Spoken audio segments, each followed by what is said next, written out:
নমস্কার বন্ধুরা, আপনারা কয়েকদিন আগে থেকেই দেখে থাকবেন বিভিন্ন জেলার আইসিডিএস কর্মী এবং আইসিডিএস সহায়িকাদের তাদের বিভিন্ন দাবিকে সামনে রেখে তারা বিক্ষোভে সামিল হচ্ছে।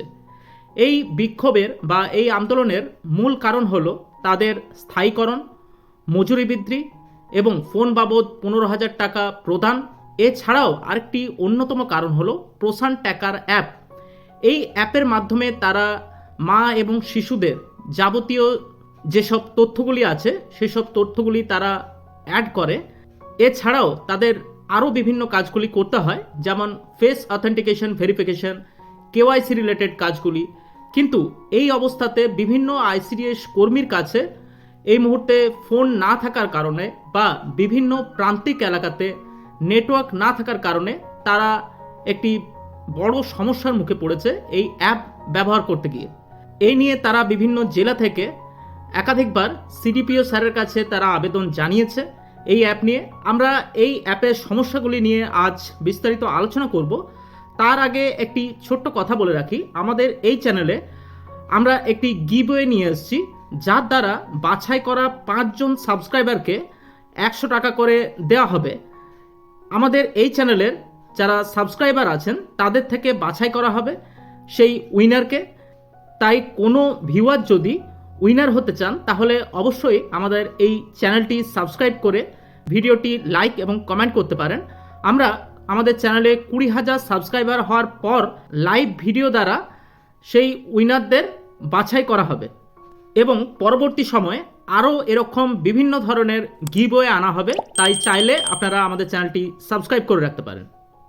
আপনারা হয়তো অনেকেই অবগত, বেশ কিছুদিন আগে আইসিডিএস সেন্টারগুলির জন্য একটি নতুন অ্যাপ ব্যবহার করার নির্দেশ দেওয়া হয়েছে, যে অ্যাপের নাম হলো পোষণ ট্র্যাকার অ্যাপ। এই পোষণ ট্র্যাকার অ্যাপ দিয়ে আইসিডিএস যারা কর্মী আছেন তারা বিভিন্ন রকম ইনফরমেশনগুলি অ্যাড করতে পারেন।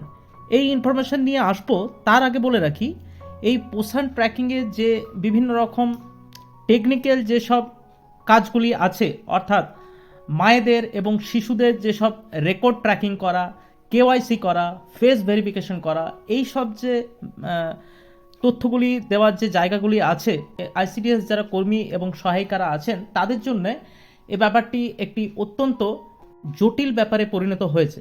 কারণ যারা আইসিডিএস কর্মী এবং সহায়িকা আছেন তারা যে টেকনিক্যাল ব্যাপারটি, সেই টেকনিক্যাল ব্যাপারে তারা খুব একটা পারদর্শী নয়। অনেকেই আছে যারা এই কাজ ঠিকঠাক করতে পারে, কিন্তু বিভিন্ন সেন্টারে বিভিন্ন যারা আইসিডিএস কর্মী এবং সহায়িকা আছে তাদের পক্ষে এই নতুন যে ডিজিটাল টেকনিক, এই টেকনিকটি রপ্ত করা তাদের পক্ষে এখনো পর্যন্ত সহজ হয়ে ওঠেনি এবং বিভিন্ন জায়গায় এই অ্যাপ ব্যবহারের জন্য বিভিন্ন রকম সমস্যার সম্মুখীন হতে হচ্ছে। যেমন যেসব আইসিডিএস কেন্দ্রগুলি একটু গ্রামের মধ্যে আছে বা বিভিন্ন প্রান্তিক জায়গাতে আছে, তাদের জন্য ইন্টারনেট ব্যবস্থা একটি বড় প্রবলেম হয়ে দাঁড়িয়েছে। কারণ এই যে অ্যাপের তথ্য, এই অ্যাপের তথ্য লোড করার জন্য ইন্টারনেট ব্যবস্থা কিন্তু জরুরি।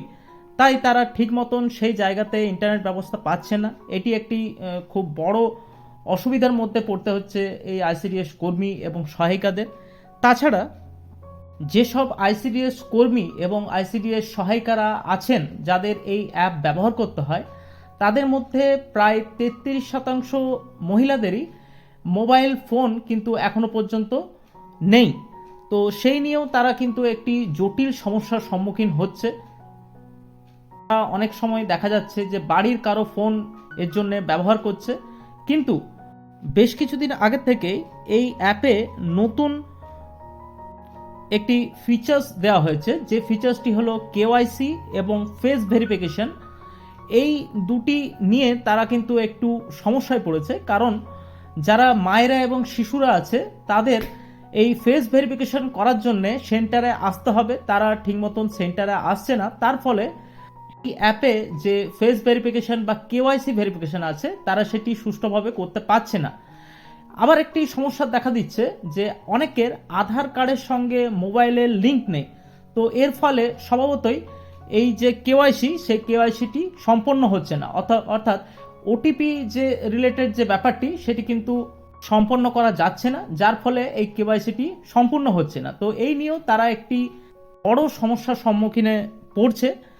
তাদের যে দাবি, বিভিন্ন প্রান্তিক গ্রামে যারা মহিলারা আছেন তারা এই টেকনিক্যাল ব্যাপারগুলি নিয়ে খুব একটা সচেতন নন, তাই এই আধারের সঙ্গে মোবাইল লিঙ্ক করাতে তারা খুবই সমস্যার সম্মুখীন হচ্ছে এবং তার ফলে তারা কেওয়াইসি করতে পারছেন না, ফেস অথেন্টিকেশনে তাদের সমস্যা সৃষ্টি হচ্ছে।